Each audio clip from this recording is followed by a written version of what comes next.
I'm making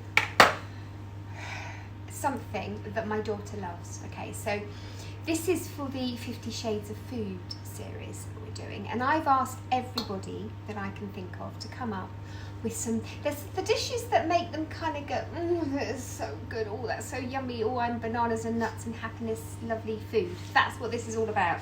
Now, I know these my daughter loves because I've made those for years, and it's her baby showery, but not a baby shower thing this weekend, because we're not allowed to call it a baby shower, but it's, you know, it is anyway. And I'm making these for all the girls. So they are my lime and raspberry cupcakes, or actually I call them Fancies, a nice to fancy, that's what they are. And so there's a lovely lime, squidgy lime cake mixture. And then I'm going to put a little surprise in the middle, and then I'm going to top it with my infamous raspberry icing, Mr. Hackett, which I know you like. I do. Yes. Does this recipe come from your book? It does. Which is why I've not had them before. Yes, it could be something. Although these are slightly adapted. Okay, so I used to have a cafe, and I used to make these every day, and we call them Ice Fancies, and they were always up on the counter for people to buy. And so they're slightly adapted from the ones in my book, but they are in my book. Yeah, I know, you haven't had them. So to make this a really squidgy cake mixture, I have used half caster sugar and half soft brown sugar. Okay, it just gives it a bit more squidge to the cake. And there's butter in there as well. And I've also got in here the grated zest of 2 whole limes, okay? Really limey, really limey. We want to get lots of lovely tropical lime flavour in here, and it goes so well with the raspberry as well. So make sure you've got 2, you know, really decent sized limes. Keep the juice as well, because we're going to add that in a second to the cake mix. So I'm going to make some noise, I'm going to whack this on, get this all lovely whipped up and creamy and pale and interesting. Oh, switched on. Oh no, switched on. See that? I've got... See, nothing changes. Nothing changes. I try and be cool, try and look like I know what I'm doing.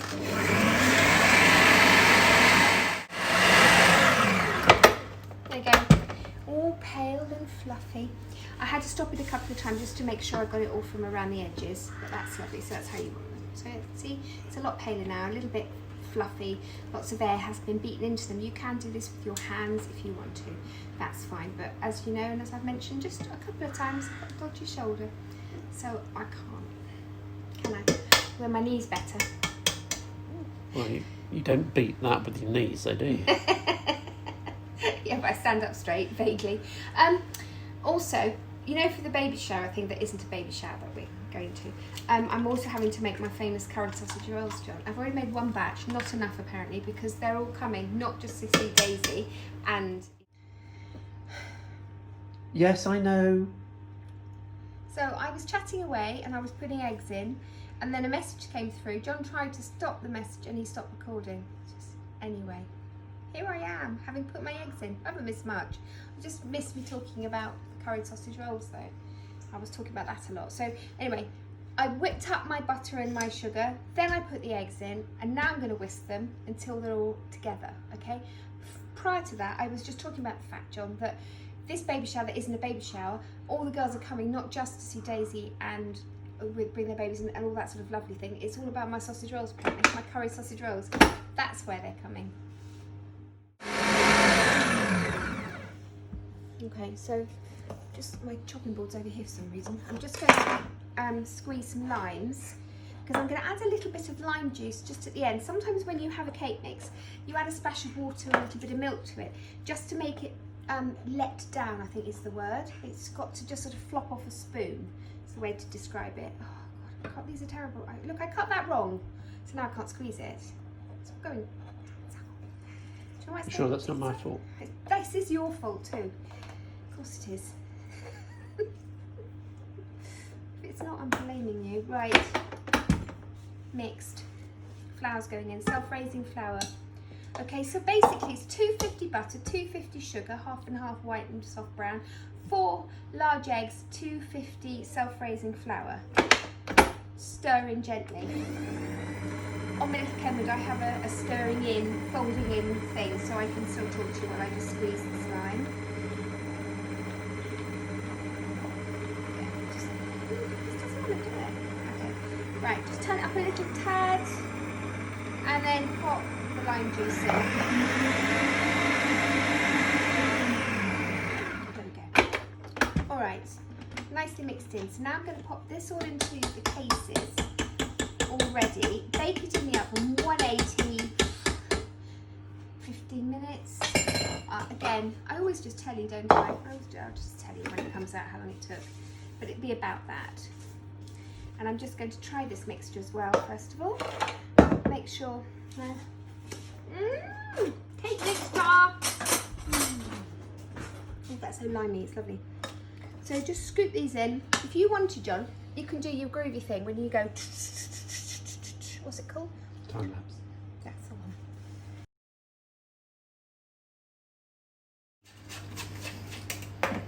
"20 minutes in the oven." These are quite big. I slightly overfilled them, so they kind of overflowed some of them. But don't worry, I mean it'll all be fine because it's going to be covered in icing. But I just wanted to show you how I dealt with it. So this little one here, slightly overflowed. So I just took a knife up around the edges, going upwards, not downwards, and just gently trim around the edge there.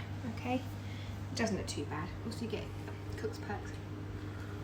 Lovely, really nice. So I'm making an icing, my raspberry icing. So fresh raspberries or frozen, that's fine. Frozen defrosted, not a problem. So quite often just keep some in the freezer for things like this. You just sieve them, okay? So there is the raspberry juice or puree down there. And to that, I'm going to add icing sugar. And it's as simple as that. Just make sure you get plenty of the juice out of the raspberries because they do have quite a lot in there, more than you think.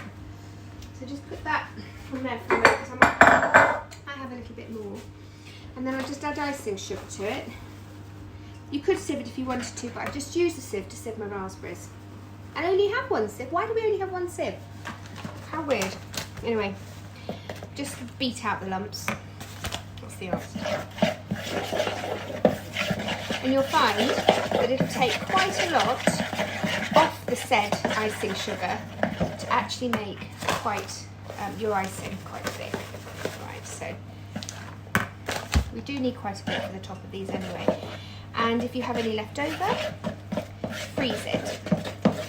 Because it freezes beautifully.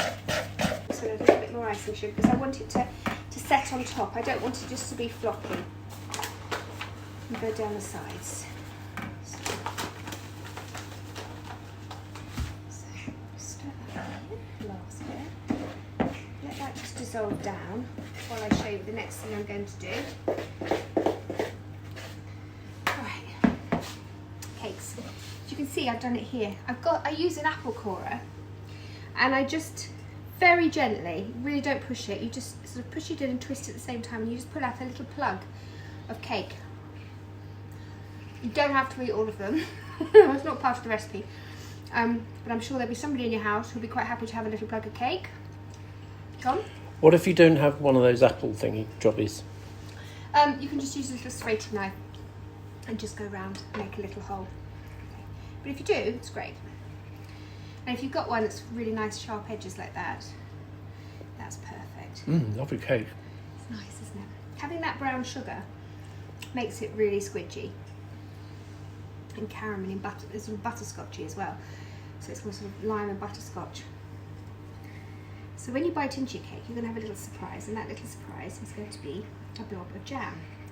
Some lovely raspberry jam in the middle. And you can do this with sort of lemon cakes, put a bit of lemon curd in the middle if you want to make a Snickers one. We used to do a Snickers one, which was a banana, not banana, chocolate cupcake, and I filled it with caramel and covered it in peanut butter icing. That's a good one. People like that one. Little blob of jam inside. Just poke. Okay. So try and get it inside, not on the top, okay? Steady hand. There. Let it just sink down.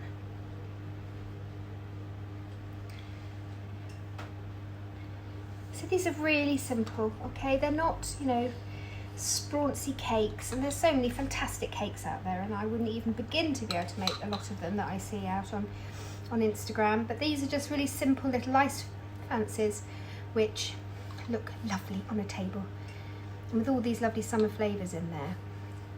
even better. I'm going to tell you something very funny about these, which I should tell you at the end. A funny story. Okay. Leave those there. Then I'm just going to beat up the icing a bit more, and you're going to come back so I've got rid of all my lumps. Show you're going to do it, John. 2 more. So you can see I've done most of them. So you just plop the, see how thick it is? This is how thick you want it. You want it to have a little bit of pouring, but you want to hold its own. It might dribble down the edges, but I love all of that. That to me just makes it into a cartoon cake. Just makes it look even nicer. This is natural, okay? It's not, this is home cooking. If you want to have some beautiful patisserie, then go to a beautiful patisserie shop. This is me having a bit of fun with some icing. And this is something kids would love as well. So it dribbles down the edges, so it doesn't matter, it's all great, it's all part of it. So last little bit of icing, I made just the right amount actually. And you see you don't really need to sieve it. If you've got a John in your household who's got muscles, who can beat it all, that's all you need. You just need a John. Right. Just put that there. I'm really pleased with these. I love the colour. It's such a pretty natural pink. That's what's so lovely about this raspberry icing, is the fact that it's natural, okay? You haven't got any colourings in there. It's all purely natural. I'm going to put something a bit naughty on top, which is glitter, which is totally unnatural, but that's alright, isn't it? They'll be fine. This is glitter. This is edible glitter. This one is called, what's it called? Violet, ice violet or something. So it's got a slightly blue hint to it, so it goes really well on these cakes. So I'm just going to dust the top of it. So you can see that sort of blue highlights the raspberry really well. Where do you get edible glitter from? Online. If people want to buy it? I buy it online, but good cake shops have it as well. You can get a form of it in supermarkets. I don't think it's as good as this. This is the stuff I buy, and I think it's from Fairy Glitter. It's called Fairy Glitter. So just Google them. And it's just got a lovely shimmer to the top of this icing. And then we're going to finish it off. Now, if I had some rose petals in the garden, they're a bit wet from the rain, so I don't want to put them on here. But I thought it'd be quite nice just to pop a strawberry on top. Where are we? Oh, they've frozen, John. They got frozen in the top of the oven. So we just put some little strawberries on top like that. Okay, so I'm going to finish off with those. I'll tell you a story while I'm doing this. So in the cafe, we used to do a lot on Twitter. To try and get business, and one day I popped this beautiful ice fancy on the counter just on its own, this little single cake plate, and I said, look at my magnificent iced, and I didn't put fancy, I forgot the C and I put another N in on the counter. So I told everyone to look at my magnificent iced fanny on the counter. Yeah, it got quite a few hits, that one. It's just brilliant. Anyway, there you go. So these are my iced fancies.